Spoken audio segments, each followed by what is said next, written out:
Hello everyone, Edu for ई में आप सभी का स्वागत है। अगर आप क्लास 10 के स्टूडेंट हैं और आगे चल करके मेंस और एडवांस का प्रिपरेशन करना चाहते हैं तो उसके लिए आप इस नंबर पर व्हाट्सएप कर दें। हमारा जो नंबर है ऑफिशियल नंबर है 9147786396। इस नंबर पर आप व्हाट्सएप कर दें और हम कोशिश करेंगे अच्छे स्टूडेंट्स का, जो लोग इंटरेस्टेड है मेंस और एडवांस के लिए प्रिपरेशन चाहते हैं, उन लोगों का एक ग्रुप बनाने की कोशिश करेंगे जिसमें आप लोग अपना क्वेश्चन वगैरह डिस्कस कर सकते हैं। और काफ़ी ध्यान रहेगा मेरा भी उस ओर, अगर किसी टाइप का डाउट रहा, प्रॉब्लम रहा तो हम उस ग्रुप में इन्वॉल्व होकर के उसे सॉल्व जरूर करेंगे। ठीक है, तो अगर आप इंटरेस्टेड है तो इस नंबर पर आपको व्हाट्सएप कर देना है ए लिख करके कि हम मेंस और एडवांस के लिए आगे प्रिपरेशन चाहते हैं। तो ये थोड़ा सा इंट्रोडक्शन है। Cell occupies the same central position in biology as the atom in physical science. Physical science में जिस तरह से एटम है, एटम क्या हो गया, सबसे स्मॉलेस्ट यूनिट ना, उसी तरह से सेल भी हमारे बॉडी का सबसे स्मॉलेस्ट यूनिट हो गया। It is the basic unit of organisation of structure of all living matter. तो यहाँ से ही मतलब जीवन आरंभ होता है। Being of microscopic dimension, the cell came under the study of scientist only in the 17th century. 17वीं सेंचुरी से इसके बारे में स्टडी आरंभ हुआ। With the invention of microscope, microscope जब तक नहीं बना हुआ था तब तक सेल को देख पाना पॉसिबल नहीं था। Microscope is an instrument used to magnify object. Microscope क्या करता है, किसी चीज़ को साइज को बड़ा कर देता है, उसकी इमेज को बड़ा करके दिखाता है। Leonardo da an Italian painter used convex lens to magnify object up to 10 times. तो सबसे पहले 10 गुना बढ़ा करके देखा लेंस के। लेंस में कैसे साइज बढ़ जाता है ये भी क्लास 8 में शायद तुम लोग पढ़ा होगा फिजिक्स में। फिजिक्स में नहीं, लेंस अब तक नहीं आया है। और लेंस अभी नहीं आया है वो। अच्छा, तो कनकेव व कन्वेक्स लेंस अभी नहीं पढ़े हो, ठीक है, आगे फिर मिलेगा। Later many lenses were combined together to form compound microscope. तो सबसे पहले बेसिक माइक्रोस्कोप था जिसमें एक कन्वेक्स लेंस यूज करते हैं। कन्वेक्स लेंस क्या होता है, वो ग्लास जो इस टाइप से बना होता है, ठीक है, कांच होता है जो इस टाइप का बना होता है। इससे अगर तुम देखोगे किसी चीज़ को तो बड़ा दिखाई देगा। ये जनरली इंस्ट्रूमेंट बॉक्स में देखने को मिलता है ना, किसी किसी इंस्ट्रूमेंट बॉक्स में रहता है, तुम उसे देख करके साइज बड़ा कर लेते हो, जो बुक में लिखा रहता है मैग्नीफाइंग उसमें। ग्लास। क्या रहता है, मैग्नीफाइंग ग्लास। Magnifying glass. हाँ, तो उसका देखना बीच में छूओगे ना तो वो मोटा रहता है और साइड से पतला पतला रहता है। एक मिनट हम आ रहे हैं, रुको तो। ठीक है, तो ए वाला हम लोग का कन्वेक्स होता है और एक कनकेव लेंस होता है। कनकेव लेंस कैसा होता है, ये बीच में पतला होगा और दोनों साइड से मोटा होगा।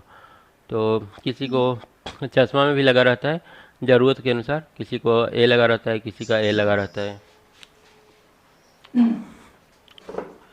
तो बाद में ये तो सिंपल लेंस हो गया ना। अब ऐसा ही मतलब 2-3 लेंस जोड़ करके बाद में कंपाउंड माइक्रोस्कोप बनाया गया और इसका जो मैग्नीफिकेशन पावर था 300 से 1500 गुना ज़्यादा था। मतलब 1 सेंटीमीटर का ऑब्जेक्ट है तो उसको 1500 सेंटीमीटर का बना देगा। ठीक है, मतलब कि 1 मीटर का अगर है तो 1500 मीटर, मतलब 1 मीटर के ऑब्जेक्ट 1.5 किलोमीटर लंबा दिखाई देगा ना। इस टाइप से हो गया। दिस माइक्रोस्कोप यूज्ड लाइट, यहाँ पर लाइट का यूज करते थे to illuminate the object, object को दिखाने के लिए। Hence this came to be known as light microscope. तो इसमें लाइट यूज हो रहा था इसलिए इसका नाम लाइट माइक्रोस्कोप दिया गया। उसके बाद एवी ल्यूकहोक आया, a Dutch cloth merchant was among the first to construct a microscope. इसने पहला माइक्रोस्कोप बनाया। He discovered the minute form of life such as bacteria and single celled animal like infusoria in a drop of water. मतलब ये इतना मतलब अच्छा बनाया कि वायरस तक, मतलब इतना छोटा एलिमेंट बैक्टीरिया तक उससे दिखने लगा। या फिर सेकंड सिंगल सेल्ड जो एनिमल था वो भी दिखने लगा पानी के अंदर। The modern microscope used a beam of electrons to scan the object and can magnify. देख रहे हो कितना गुना भी मैग्नीफाई कर सकता है, 2 लाख गुना मतलब मैग्नीफाई कर सकता है, बहुत ज़्यादा हो गया। उसके बाद है डिस्कवरी ऑफ सेल। सेल कौन डिस्कवर किया था, रॉबर्ट हुक ना। हाँ, Hooke. The word cell is derived from Latin word cellula, cellula से बना हुआ है, which means a little room, एक छोटा सा घर, छोटा सा घर इसका मतलब होता है। It was British botanist Robert Hooke who in 1665 while examining a slice of bottle cork को देख रहा था, under his crude microscope observe its honeycombed, मतलब honeycombed मतलब वो मधुमक्खी का छत्ता होता है ना, उस टाइप का, और पोरस स्ट्रक्चर, इस टाइप का एक स्ट्रक्चर उसको दिखाई दिया। कहाँ दिखाई दिया? कोर्क में, कोर्क के अंदर ही पहला सेल डिस्कवर्ड हुआ था ना, बोतल कॉर्क में। He found it is resembling the box like living quarter और cell of the monk in a monastery and called the unit cell. ठीक है, उसका नाम एक क्या दिया? सेल दिया। Jan Swammerdam in 1658 gave the first description of cell in his account of red blood cell of the frog. तो a frog मतलब ये तो पौधा से मतलब पहला सेल जो मिला था वो पौधा से मिला था। उसके बाद 1658 में पहला बार किससे मिला? फ्रॉग से, जिसके बारे में स्टडी किया गया था। अब उसके बाद आते हैं सेल थ्योरी के बारे में थोड़ा सा देख लेते हैं। All living being whether plant और एनिमल, कुछ भी हो, start their life with single cell. ये सारे जो अपना लाइफ स्टार्ट करते हैं एक सिंगल सेल से करते हैं। If they continue to be in this state they are said to be unicellular. और अगर वो मतलब एक ही सेल से स्टार्ट किया और एक ही सेल तक सीमित रह गया तो उसको हम लोग यूनिसेलुलर बोल देते हैं। जैसे कि क्या हो गया? ईस्ट हो गया, बैक्टीरिया हो गया, अमीबा है ना। इट दो तीन याद रख लेना, ईस्ट, बैक्टीरिया, अमीबा, तीन तो याद रखना। If the cell divides and gives rise to organism with more than one cell the organism is term as multi cellular. अगर एक से ज़्यादा सेल उसमें बन रहा है आगे चल करके तो मल्टी सेलुलर उसका नाम दे दिया गया। Each cell is capable of carrying out the various metabolic life. तो प्रत्येक सेल का जो होता है बहुत सारा मेटाबॉलिक लाइफ होता है, प्रोसेस होता है, such as assimilation, respiration, reproduction, excretion. ये मतलब किसी भी सेल का प्रॉपर्टी है ये सारा। That are essential for the survival of organism, और ये ऑर्गेनिज्म के सर्वाइवल के लिए बहुत ज़्यादा ज़रूरी भी है। In 1838, Matthias Selden, a German botanist, first proposed the idea that all plants consist of cells. 1838 में पहला बार एक जर्मन बोटानिस्ट था, उन्होंने बताया कि जितने सारे प्लांट हैं सारे के सारे सेल से बने हुए हैं। और एक साल बाद फिर एक जर्मन जूलॉजिस्ट था, उसने बताया कि all plant and animals are made up of cell. वो बता दिया कि नहीं, सिर्फ प्लांट ही नहीं, एनिमल भी सेल से बने हुए हैं। Thus extending the theory of animal life. इस तरह से एनिमल लाइफ के थ्योरी को आगे बढ़ाया गया। This joint finding form the basis of the cell theory. Swan believed that cell could be grown or generated in a manner similar to crystal, which grow by depositing new material।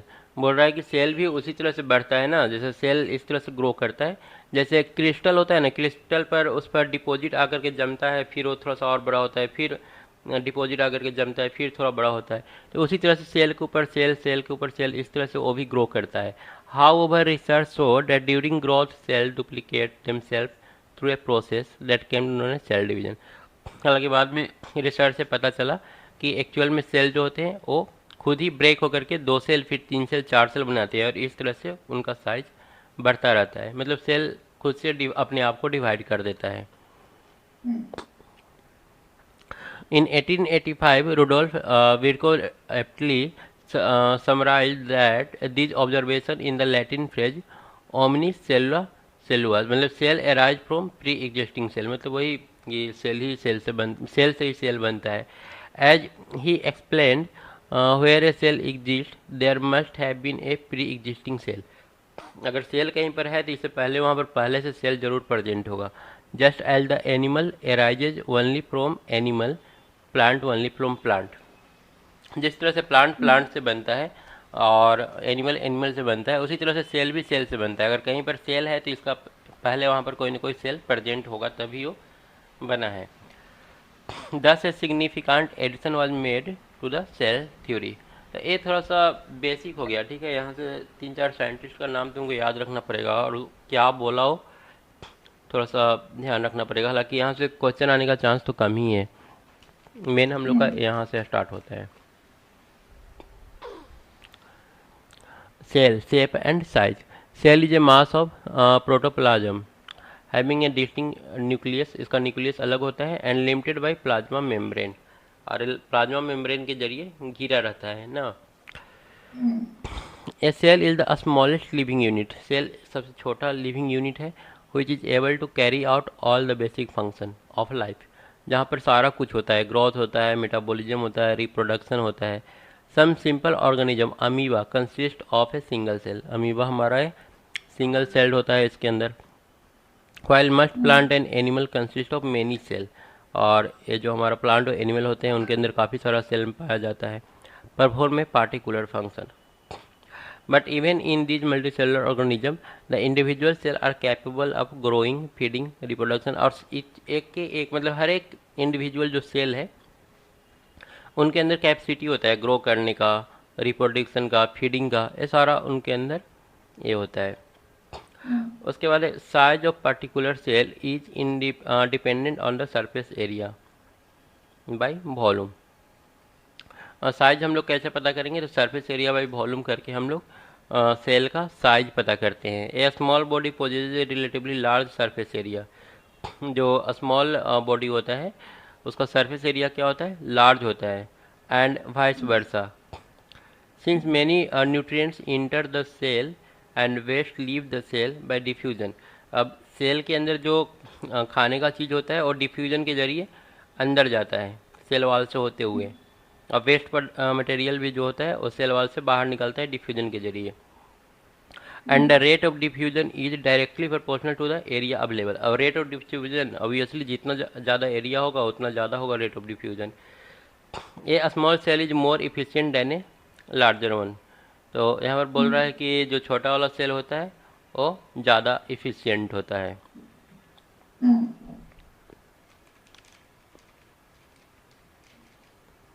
The size of cell ranges from 1/10 to 1/1000 of a millimetre, तो cell का जो size होता है वो millimetre के range में होता है, 1/10 कर लो, 1 से लेकर के 1/1000 तक। Certain cell like nerve cell in elephant, एक कितना 1 मीटर होता है नर्व सेल एलिफेंट के अंदर। द स्मॉलेस्ट सेल आर दो जब माइकोप्लाज्मा गैलसेप्टिकम, जो कि 1/10,000 होता है 1 मिलीमीटर का, काफ़ी ज़्यादा छोटा होता है। An organism intermediate between virus and bacteria, एक किसके बीच में आता है, वायरस और बैक्टीरिया के बीच में आता है। उसके बाद शेप कैसा कैसा होता है सेल का, तो the different cell in plant and animal are specialise to perform definite task, अलग अलग सेल का अलग अलग काम होता है, डिफरेंट डिफरेंट मतलब मटेरियल प्लांट या एनिमल के अंदर।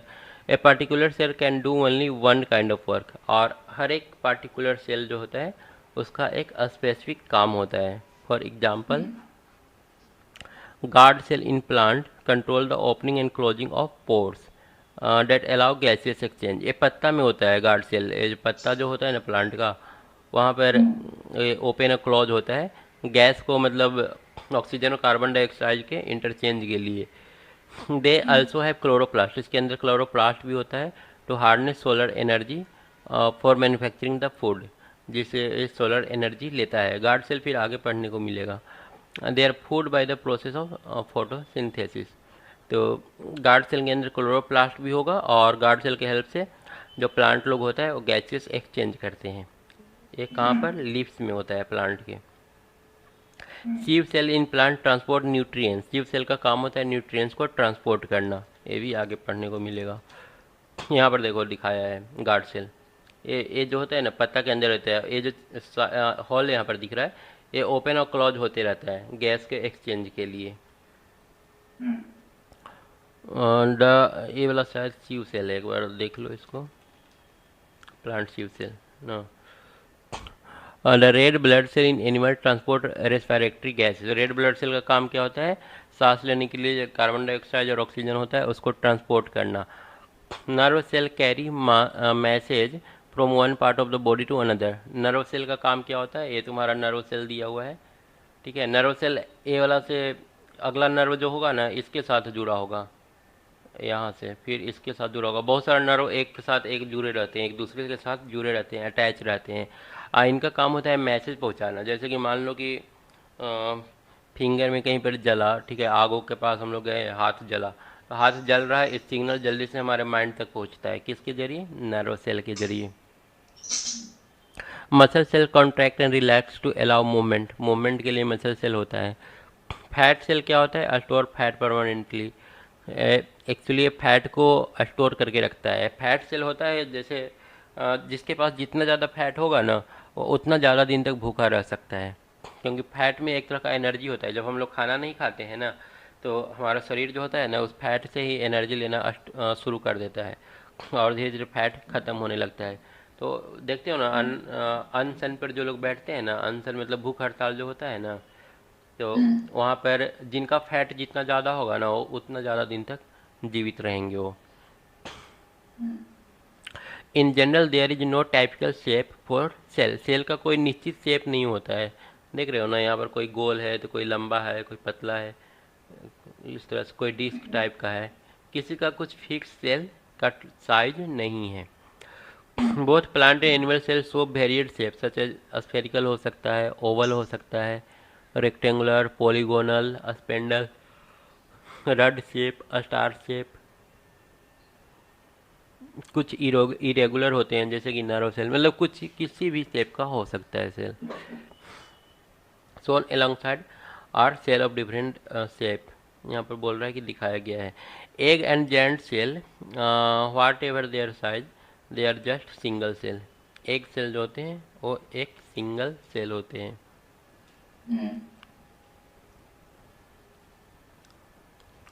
उसके बाद है to observe an animal cell under a compound microscope.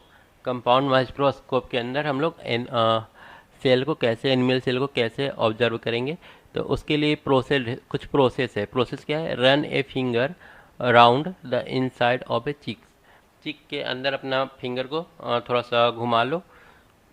Smear the fluid दस collected on the clean dry slide.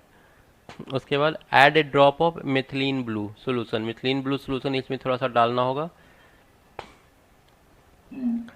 ठीक है ना। इसको सबसे पहले फिंगर से चिक सेल मतलब अंदर से ले लेना है, और उसको एक ड्राई स्लाइड पर रखना है, क्लीन ड्राई स्लाइड पर, और उस पर थोड़ा सा हम लोग को मिथिलीन ब्लू डालना है, ठीक है। Staining is done to bring the nucleus into prominence, allow it to stand for a minute and then drain it away by tilting the slide. कुछ देर के लिए इसको छोड़ दो। Now observe the cell under the low power of compound microscope.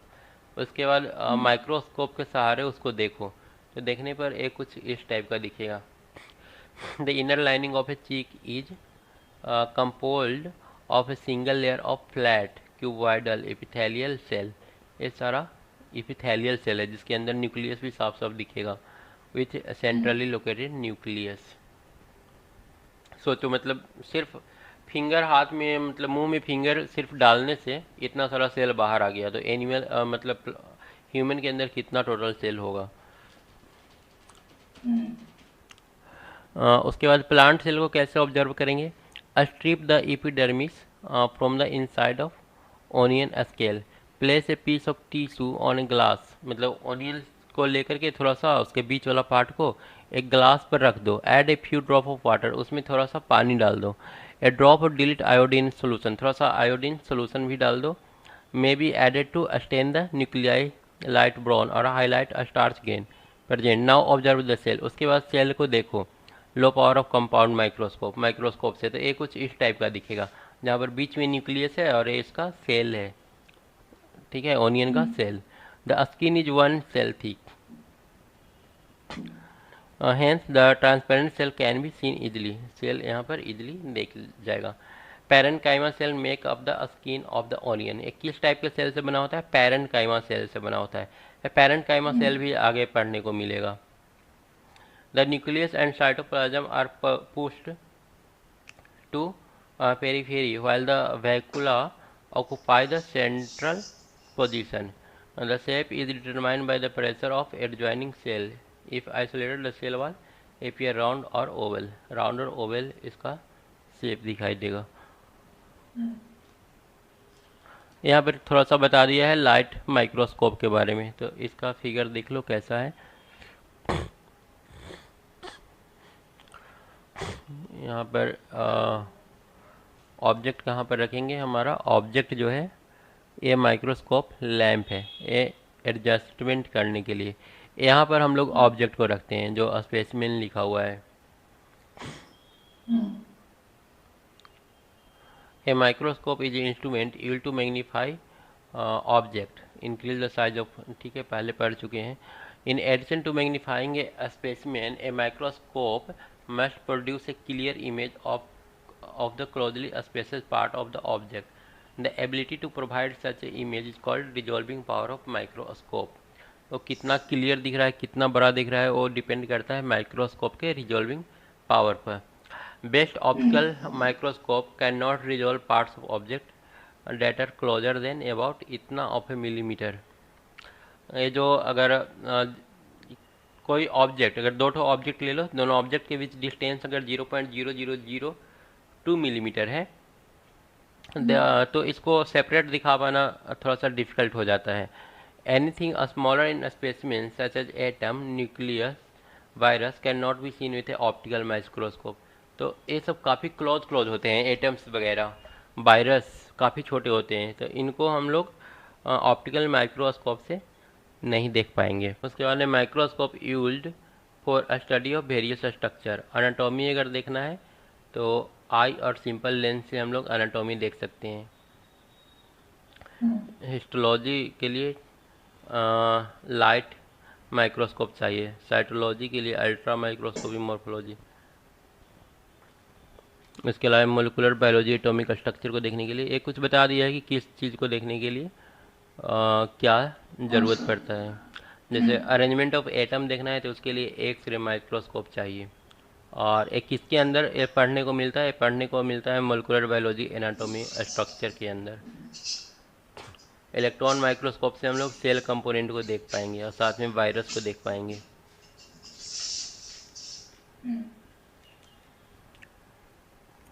उसके बाद cell structure. The cell seen under a light microscope reveal the following. अगर लाइट माइक्रोस्कोप से सेल को देखते हैं तो क्या क्या देखने को मिलेगा।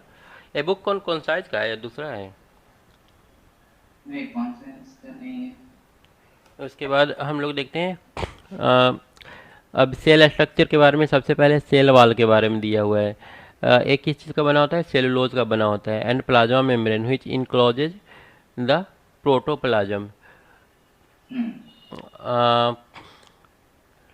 The structure help to give the cell its shape and allow various substance to pass through them. Actually ये जो प्लाज्मा मेम्ब्रेन का बना होता है सेल वाल ना, ऊपर वाला, वो हम लोग को अलाउ करता है, गैसेस एक्सचेंज में हेल्प करता है। इसके अलावा खाना भी उसी के डिफ्यूजन के जरिए उसी के थ्रू होकर के आता है और वेस्ट प्रोडक्ट भी उसी से बाहर निकलता है। A cell of particular shape found in different part of plant or animal body is according to role or function. It has a perform a part of the tissue or organ system. Tissue और organ system cell से थोड़ा सा ऊपर हो गया, higher level हो गया, मतलब बहुत सारा सेल मिल करके टिश्यू बनाता है, टिश्यू बहुत सारा मिल करके ऑर्गन बनाता है। The shape of the cell may also vary due to internal और मैकेनिकल स्ट्रेस और प्रेशर। तो वो बता रहा है कि साइज जो होता है, शेप जो होता है, किस किस चीज़ पर डिपेंड करता है, तो वो मैकेनिकल स्ट्रेस और प्रेशर पर भी डिपेंड करेगा। उसके बाद आते हैं cytoplasm. The part of the cell between plasma membrane and nuclear envelope is called cytoplasm. मतलब बीच वाला, यहाँ पर सेल वाल हो गया, मतलब सेल मेम्ब्रेन हो गया, यहाँ पर न्यूक्लियस हो गया, बीच वाला जो पार्ट है उसको क्या बोलेंगे, साइटोप्लाज्म। और न्यूक्लियस के अंदर वाला को न्यूक्लियोप्लाज्म बोलते हैं। और ये जो प्रोटोप्लाज्म यूज किया है, प्रोटोप्लाज्म के अंदर पूरा सेल ही आ जाता है। मतलब प्रोटोप्लाज्म के अंदर दो ठो आएगा, न्यूक्लियोप्लाज्म और तुम्हारा दूसरा cytoplasm. The cytoplasm is composed of matrix. इसके अंदर क्या क्या रहता है, मैट्रिक्स होता है, ऑर्गेनली होता है। ऑर्गेनली मतलब ये सारा ऑर्गेनली है, डिफरेंट। अब मैट्रिक्स वो लिक्विड टाइप का मटेरियल जो पानी टाइप का होगा उसको मैट्रिक्स बोलेंगे। नॉन लिविंग इंक्लूजन लाइक बैकुला और ग्रैनुला भी इसके अंदर पाया जाता है। बैकुला जनरली प्लांट सेल में देखने को मिलेगा, ह्यूमन मतलब एनिमल सेल में कम पाया जाता है। मैट्रिक्स, मैट्रिक्स क्या है? It is a transparent homogeneous semi fluid substance, एक तरह का फ्लूइड लाइक सब्सटेंस है। It in its active state it remains saturated with water. If the water content is decrease, अगर वाटर का मात्रा घटा, it's vital activity is also reduce. तो अगर पानी का मात्रा इसमें घट गया ना, तो इसका एक्टिविटी भी कम हो जाता है। And may even halt as in the case of dry seed, और अगर सूख गया तब तो फिर वो काम करना ही बंद कर देगा। Living cytoplasm is always in A state of movement, living cytoplasm क्या होता है? हमेशा मूवमेंट में होता है। ऑर्गेनली, ऑर्गेनली के अंदर बहुत सारा चीज़ है। Organelle are living part of the cell having definite shape, structure and function, सबका एक डिफिनिट शेप है, इन सारे चीज़ का एक स्पेशल फंक्शन है, और सारे के सारे लाइव है। This tiny chemical factories produce hormones, इनका काम क्या है? हार्मोन्स प्रोड्यूस करना, इंजाइम प्रोड्यूस करना, और other substance which are release for the use of cell, और अदर सब्सटेंस भी प्रोड्यूस करते हैं जो सेल के लिए यूजफुल है। उसके बाद इंक्लूजन, इंक्लूजन में क्या दिया है? As a result of diverse metabolic activity of the cell organelles a variety of soluble insoluble chemical product accumulate within the cell. तो ये जो मेटाबॉलिक फंक्शन होता है सेल के अंदर, उससे उसके अंदर बहुत सारा बेकार का पदार्थ जमा हो जाता है, केमिकल पदार्थ। These are generally found store in vacuole और ग्रैनुला, ये सारे कहाँ पर स्टोर होते हैं? ये सारे वैक्यूला और ग्रैनुला के अंदर स्टोर हो जाते हैं। जितने सारे केमिकल प्रोडक्ट एक्यूमुलेट होते हैं ना, मतलब सेल के अंदर जितने सारे ऑर्गेनली है वो सब तो अपना अपना फंक्शन करेगा, तो अपना अपना फंक्शन करेगा तो वहाँ से कुछ केमिकल प्रोडक्ट निकलता है जो जमा होते रहता है, और ये सारा कहाँ पर जाके जमा होगा? ये सारा स्टोर होगा वैक्यूला और ग्रैनुला में। जो सबसे पहले वैक्यूला दिया है, these are clear spaces present in the cytoplasm enclosed by membrane, cytoplasm के अंदर रहता है, ठीक है। This contain fluid called cell sap, fluid इसके अंदर पाया जाता है। In which water soluble nutrients and pigment are found, जहाँ पर वाटर सोलुबल न्यूट्रिएंट्स होंगे और साथ में कुछ पिगमेंट्स होंगे, कलर्स होंगे। डिजोल्व पिगमेंट इम्पार्ट कलर, जो डिजोल्व जो घुलनशील पिगमेंट है वो हम लोग को कलर प्रोवाइड करता है। Vacuole also help to maintain the osmotic pressure in cell, cell के अंदर जो ऑस्मोटिक प्रेशर है उसको भी मेंटेन करके रखता है। In protozoa like amoeba and paramecium, vacuole help in osmoregulation, osmoregulation क्या होता है? इसके अंदर हेल्प करता है। उसके बाद है हम लोग का ग्रैनुला। ऑस्मे रेगुलेशन का मतलब हो गया कि तुम्हारा वाटर और साल्ट का जो कंसंट्रेशन होता है ना, उसको मेंटेन करके रखना। अगर इसका कोई मतलब पूछता है तो वाटर साल्ट के कंसंट्रेशन को मेंटेन करके रखना। उसके बाद है granule, these are tiny bodies found in a cytoplasm of plant and animal, plant और एनिमल दोनों के अंदर पाया जाता है। They are not bounded by membrane, ये मेम्ब्रेन से बंधा हुआ नहीं रहता है। Sometimes pigment may occur as a granule in special cell, कभी कभी पिगमेंट देखने को मिलता है। ग्लाइकोजन और स्टार्च ग्रैनुला में भी present as reserve food, reserve food के रूप में ग्लाइकोजन या फिर स्टार्च भी प्रेजेंट रहता है। और secretory granule may accumulate in gland cell, secretory granule भी प्रेजेंट होता है, ठीक है। ये सारा टाइप हो गया ग्रैनुला का। उसके बाद आते हैं न्यूक्लियस। इट कंटेन वन और मोर डेंस बॉडी कॉल्ड न्यूक्लियोली, इसके अंदर एक और एक से ज़्यादा डेंस बॉडी हो सकता है जो कि न्यूक्लियोली कहलाता है, मतलब न्यूक्लियस के अंदर रहता है nucleoli. And a network of thread like structure called chromatin, और जो थ्रीड जैसा पतला धागा जैसा ये होता है एक क्रोमाटिन कहलाता है। यही क्रोमाटिन तुम्हारा छोटा होकर के क्रोमोजोम बनाता है जो इस टाइप का दिखता है। क्रोमाटिन से ही हम लोग का क्रोमोजोम बनता है। It bear hereditary character called gene, और इसके अंदर क्या क्या रहता है? इसके अंदर जीन भी पाया जाता है, छोटा छोटा करके इस थ्रेड पर ही जीन पाया जाता है। And regulate metabolic activity of the cell, जो सेल के मेटाबॉलिक एक्टिविटी को भी रेगुलेट करता है। तो यहाँ पर डिफरेंट टाइप का सेल के अंदर पाए जाने वाले सारे जो इसका ए है उसको दे दिया है। ऑर्गेनेली जो है दे दिया है। न्यूक्लियस के अंदर क्या क्या पाया जाता है? न्यूक्लियर मेम्ब्रेन सबसे ऊपर होगा, न्यूक्लियोली बीच में होगा, न्यूक्लियोप्लाज्म न्यूक्लियस के अंदर पाए जाने वाले सारे पदार्थ को हम लोग न्यूक्लियोप्लाज्म बोलते हैं। और क्रोमाटिन फाइबर होता है एक तो, क्रोमाटिन फाइबर अंदर तुम्हारा सेल के अंदर ही पाया जाएगा। उसके बाद ये याद रखना, non living part of cell. Non living part में क्या क्या हो गया? सेल वॉल हो गया, ग्रेनुला, बैकुला और फैट ड्रॉपलेट, ये सारा नॉन लिविंग है। उसके बाद प्रोटोप्लाज्म के बारे में यहाँ पर फिर से लिख दिया है, protoplasm is a transparent semi fluid granular substance that lose its transparency on heating. Heat करने से इसका ट्रांसपेरेंसी क्या हो जाएगा? खत्म हो जाएगा। It respond to external stimuli like pin prick, electric shock, chemical and sudden variation of temperature और लाइट। अगर इस पर हम लोग लाइट वगैरह देते हैं या फिर इलेक्ट्रिक शॉक देते हैं तो उससे इस पर इफेक्ट पड़ता है।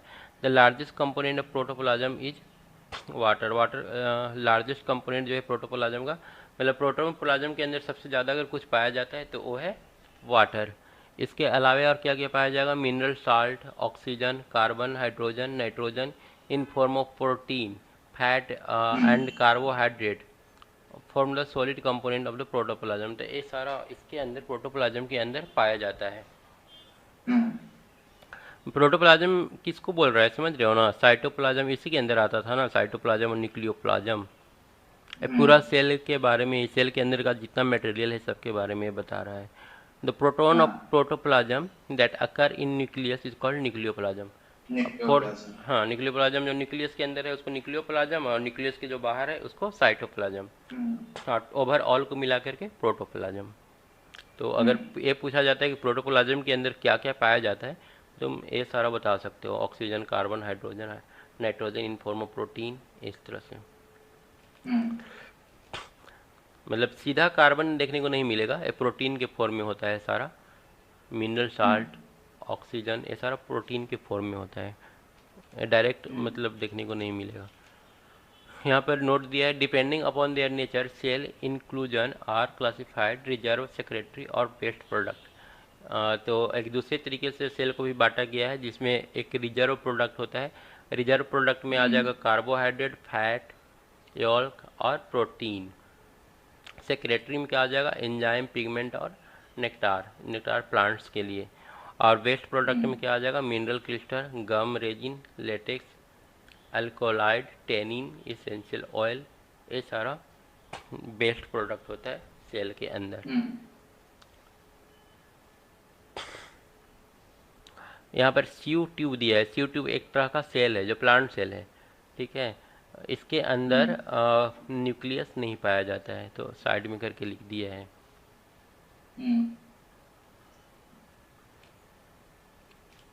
ये यहाँ पर सेल का स्ट्रक्चर तुमको दे दिया है। यहाँ पर क्या क्या दिया है? ये तुम्हारा बैकुला है जो कि एनिमल सेल में बड़ा बड़ा साइज का पाया जाता है। एक मिनट रुकना, एक कॉल आ रहा है, एक मिनट रुकिएगा। हाँ, थोड़ा वेट करना, एक कॉल आया, हम बात कर रहे हैं।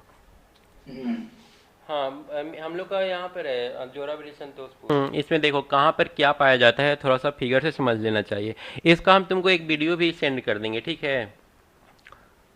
उस वीडियो में हम सब जगह पर बता दिए हैं, एक एक चीज़ के बारे में एक्सप्लेन किए हैं कि कहाँ पर क्या चीज़ है, तो वो वीडियो भी तुम थोड़ा देख लेना। ऐसे यहाँ पर देख लो, ये माइटोकॉन्ड्रिया है। Mitochondria power house of cell, ये जो होता है एनर्जी प्रोवाइड कराता है पूरा सेल को, ठीक है। यहाँ पर स्मूथ इंडोप्लाज्मिक रेटिकुलम, ये यहाँ पर स्मूथ को SER भी कहीं कहीं पर लिखा हुआ मिलेगा, और एक होता है रफ इंडोप्लाज्मिक रेटिकुलम यहाँ पर। तो इंडोप्लाज्मिक रेटिकुलम तो एक ही जैसा देखने में लगेगा, लेकिन यहाँ पर रफ है। रफ क्यों है? क्योंकि यहाँ पर जो डॉट डॉट करके दिख रहा है, डॉट डॉट दिख रहा है ना, काला काला, ये राइबोसोम यहाँ पर पाया जाता है। मतलब इसी स्मूथ के साथ ही राइबोसोम अगर अटैच हो गया ना तो उसको रफ बोलते हैं। तो ये हमारा रफ इंडोप्लाज्मिक रेटिकुलम होगा। रफ इंडोप्लाज्मिक रेटिकुलम तुम्हारा शेप एक तरह से समझ लो प्रोवाइड करता है सेल को, इसके वजह से सेल इस तरह से दिखता है। इसके अलावा राइबोसोम जो कि प्रोटीन बनाता है। न्यूक्लियस हो गया, न्यूक्लियस बीच में जान ही रहे हो, ये जो गोल गोल दिख रहा है, न्यूक्लियस है। न्यूक्लियोलस, ये बिल्कुल न्यूक्लियस के बीच में अंदर में न्यूक्लियोलस हो गया। सेल मेम्ब्रेन जो सबसे बाहर वाला है, बैकुला। बैकुला एनिमल सेल में बहुत छोटा छोटा पाया जाता है, लेकिन प्लांट सेल में काफ़ी बड़ा होता है। साइटोप्लाज्म, ये पूरा यहाँ से लेकर के यहाँ तक का एरिया पूरा क्या है हम लोग का, साइटोप्लाज्म है। सेंट्रियोल, सेंट्रियोल ये देखो, ये सेल डिवीजन में मदद करता है। जब सेल एक से दूसरे पार्ट में डिवाइड होता है ना, तो वहाँ पर ये हेल्प करेगा। तो ये है सारा। यहाँ पर देखो प्लांट के लिए बताया है, प्लांट वाला में बैकुला देखो कितना बड़ा है, देख रहे हो ना, इतना बड़ा एकदम बैकुला दे दिया। वही एनिमल में कितना छोटा था, एक गोल इतना छोटा है। तो ये डिफरेंस में भी काम आएगा, ठीक है ना। डिफरेंस पूछता है कि एनिमल सेल और प्लांट सेल में क्या अंतर है, तो एक बैकुला का डिफरेंस जरूर लिखना कि जो एनिमल सेल में काफ़ी बड़ा होता है। इसके अलावा माइटोकॉन्ड्रिया देखो दोनों में पाया जाता है। यहाँ पर एक चीज़ एक्स्ट्रा होता है, सेल वाल। एनिमल सेल में सिर्फ सेल मेम्ब्रेन देखने को मिला था ना, यहाँ पर एक तो बाहर से सेल वाल भी रहता है। तो ये दूसरा डिफरेंस हो गया इन दोनों में। इसके अलावा शेप देखो, एनिमल सेल गोल होता है और ये वाला थोड़ा सा रेक्टेंगुलर टाइप का होता है शेप इसका। और बाकी लगभग लगभग, हाँ यहाँ पर एक तो क्लोरोप्लास्ट होता है। क्लोरोप्लास्ट की वजह से ही एक ग्रीन दिखता है प्लांट सेल, पेड़ पौधा। वो क्लोरोप्लास्ट एनिमल सेल में नहीं पाया जाता है। तो चार डिफरेंस बताए ना, बोलो तो क्या क्या डिफरेंस बताएं। पहला पहले तो वैक्यूल, बैकुल, हाँ। और दूसरा क्लोरोप्लास्ट। क्लोरोप्लास्ट, तीसरा तीसरा सेल वॉल, सेल वॉल। और कुछ था, और शेप। सेप, हाँ चौथा सेप। हम्म। और एनिमल सेल में सेंट्रोजोम होता है। हाँ सेंट्रोजोम होता है, यहाँ पर सेंट्रोजोम नहीं है। वो भी है, सेंट्रोजोम होता है, यहाँ पर इसमें नहीं है। तो यहाँ पर ऑर्गनी क्या दिया है, सेल ऑर्गनली। सेल ऑर्गनली ये तो अभी बड़ा होगा, तो इसको नेक्स्ट क्लास में कर देते हैं, अभी मैथ कर लेते हैं ना। मैथ कर लो, इसके बाद इसको कर लेंगे।